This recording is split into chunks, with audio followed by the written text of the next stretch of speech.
Dans cette vidéo, nous allons revoir comment déterminer l'écriture sous forme canonique d'une fonction polynôme du second degré. Alors pour commencer, revoyons quelques définitions. Donc tout d'abord, une fonction polynôme du second degré est une fonction qui peut s'écrire sous la forme f de x égale ax carré plus bx plus c, où a, b, c sont trois réels. Attention, a doit être un réel non nul. Cette forme de la fonction du second degré est appelée la forme développée du polynôme. Et nous avons démontré dans la leçon que toute fonction du second degré va pouvoir s'écrire de manière unique sous une forme appelée forme canonique de la fonction que vous revoyez ici. Donc f de x égale a x moins alpha au carré plus bêta. Ici aussi, a, alpha et bêta sont trois réels avec a qui est non nul. J'attire votre attention sur ces écritures et le fait que le coefficient a que nous retrouvons ici dans la forme canonique de la fonction est identique au coefficient a que vous avez dans la forme développée de la fonction. En revanche, les coefficients alpha et bêta ne sont pas égaux à b et c, mais sont reliés à ces coefficients. Il existe des formules pour alpha et bêta permettant de les déterminer à partir des coefficients de la forme développée. Alors nous allons voir tout de suite sur deux exemples comment déterminer en pratique cette écriture sous forme canonique. Alors pour ce premier exemple, nous allons mettre sous forme canonique la fonction f définie par f de x égale x carré moins 2x plus 7. Donc vous reconnaissez ici une forme développée de polynôme du second degré en identifiant les coefficients de la forme développée, a égale 1 ici, b égale moins 2 et c égale 7. Alors comment faire pour trouver la forme canonique de cette fonction? Eh bien regardez déjà à quoi doit ressembler une forme canonique. Dans une forme canonique, vous allez retrouver le coefficient petit a qui est ici, le coefficient de la forme développée.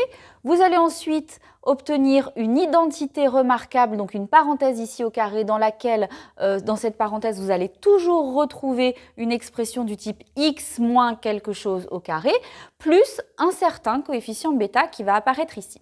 Alors le plus difficile, c'est donc de fabriquer cette identité remarquable à partir de la fonction que nous avons ici. Alors pour faire ça, eh bien, nous allons d'abord isoler cette partie-là, x carré moins 2x, et essayer de la reconnaître comme étant le début du développement d'une certaine identité remarquable, donc une identité qui serait du type x moins quelque chose au carré, et ce x moins quelque chose au carré doit, quand je le développe, commencer par x carré moins 2x, etc. Alors, comment obtenir x carré moins 2x avec une identité remarquable comme ça? Eh bien, on trouve assez facilement qu'il suffit ici de mettre 1, puisque quand vous développez x moins 1 au carré, je vais vous le rappeler ici, eh bien, le développement de x moins 1 au carré nous donne x carré moins 2x.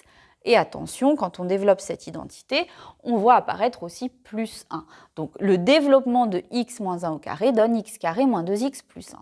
Moi, je cherchais ici tout simplement à obtenir quelque chose qui donne x carré moins 2x quand on le développe. Et je vois que grâce à mon identité-là, eh bien, j'obtiens au développement de ça cette partie qui est ici. Alors attention, vous voyez, quand vous développez votre identité, eh bien, il y a ce plus 1 qui apparaît en trop. Nous, on voulait seulement x carré moins 2x. Qu'est-ce qu'on va faire? Eh bien, on va tout de suite ici soustraire 1 de notre calcul, de sorte que maintenant, si vous développez toute cette expression qui est ici, x moins 1 au carré moins 1, eh bien, vous obtiendrez juste x carré moins 2x, c'est-à-dire exactement ce qui est souligné ici.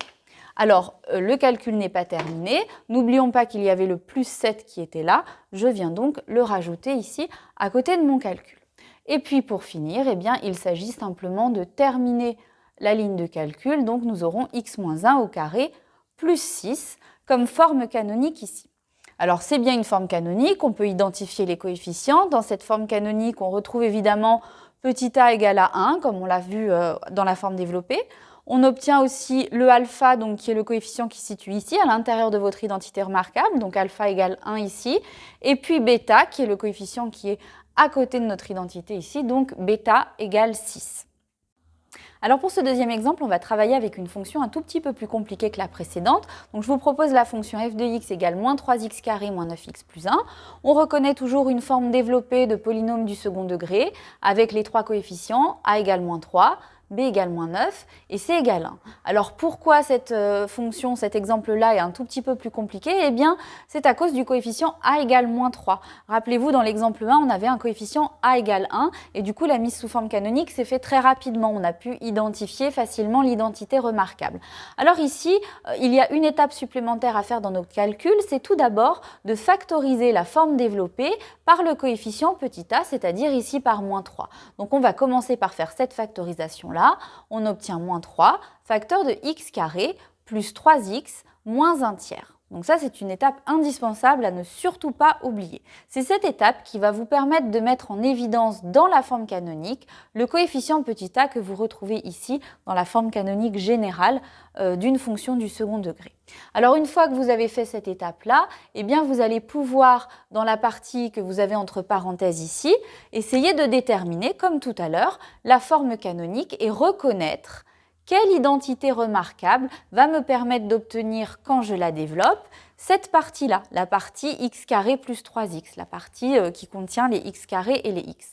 Alors, cette forme-là, x carré plus 3x, eh bien, c'est le début du développement d'une identité remarquable du type x plus, cette fois, vous avez un plus ici, plus quelque chose au carré.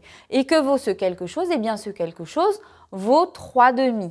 Alors pourquoi 3/2? Eh bien, rappelez-vous, quand vous développez une identité remarquable du type a plus b au carré, eh bien, vous obtenez a carré plus 2ab, le double produit qui est égal donc à 2 fois le premier terme fois le deuxième terme. Eh bien, quand vous développez ce 2ab dans le cas de cette identité remarquable-là, eh bien, c'est ce qui va vous permettre d'obtenir le 3x qui est ici. Alors n'oubliez pas, quand vous développez cette identité remarquable, ça va vous donner x carré plus 3x, mais ça va aussi donner un dernier terme qui est égal ici au carré de 3/2, c'est-à-dire plus 9 quarts. Alors ce plus 9 quarts n'apparaît pas ici dans mon calcul, donc ce plus 9 quarts, je vais tout de suite ici le soustraire de mon calcul, de sorte que maintenant, si je développe ce gros morceau-là, x plus 3/2 au carré moins 9 quarts, eh bien je vais exactement obtenir la partie qui est soulignée ici, x carré plus 3x. Évidemment, le moins 1 tiers, lui, est toujours là dans le calcul. Alors l'étape suivante va consister à réduire donc tout ce qu'on a mis ici dans notre crochet, donc x plus 3/2 au carré, et puis vous effectuez le calcul de moins 9 quarts moins 1 tiers, vous obtiendrez ici moins 31/12. Voilà. Et dernière étape très importante, elle consiste à venir redistribuer le coefficient moins 3 qui est devant votre crochet ici sur chacun des termes qui sont derrière. Donc vous allez obtenir ici moins 3, facteur de x plus 3/2 au carré et moins 3 fois moins 31/12 qui vous donnera plus 31 quarts. Et voilà votre mise sous forme canonique pour cette deuxième fonction. Alors, dans la forme finale de la forme canonique ici, eh bien, on reconnaît nos coefficients petit a égale moins 3, donc c'est une bonne chose, c'est bien le petit a de la forme développée. On reconnaît, alors attention ici, on va reconnaître la valeur de alpha. Donc regardez votre forme canonique générale. La forme canonique générale se présente toujours sous la forme ax moins alpha au carré plus bêta. Alors ici, nous, on n'a pas moins, on a plus. Mais rappelez-vous en fait que ce plus, x plus 3/2, peut s'écrire x moins 3/2 et c'est ça en fait qui est caché derrière cette forme canonique. Donc notre alpha ici vaudra moins 3/2 et puis le bêta, eh bien c'est le coefficient qui se situe ici, donc 31 quarts. Et voilà pour cette deuxième mise sous forme canonique. Alors, l'application des formes canoniques, c'est très important pour la suite de l'étude des fonctions du second degré. Ces formes canoniques, elles vont vous permettre d'établir les tableaux de variation des fonctions polynômes du second degré. Alors, pour rappel, le sens de variation de votre fonction ou l'orientation de la parabole qui représente la fonction est déterminé par le signe de ce petit a, du coefficient ici du x carré de votre forme développée. Et très important, le sommet de votre parabole, ou autrement dit l'extrémum de votre fonction du second degré, eh bien cet extrémum va être donné par la valeur que vous obtenez pour bêta dans votre forme canonique. Et la valeur en laquelle est atteint cet extrémum, c'est-à-dire l'abscisse du sommet de la parabole, eh bien lui sera donné par alpha. Donc grâce à votre mise sous forme canonique, vous pouvez immédiatement déterminer le tableau de variation ou une représentation graphique rapide de la parabole qui représente la fonction polynôme du second degré.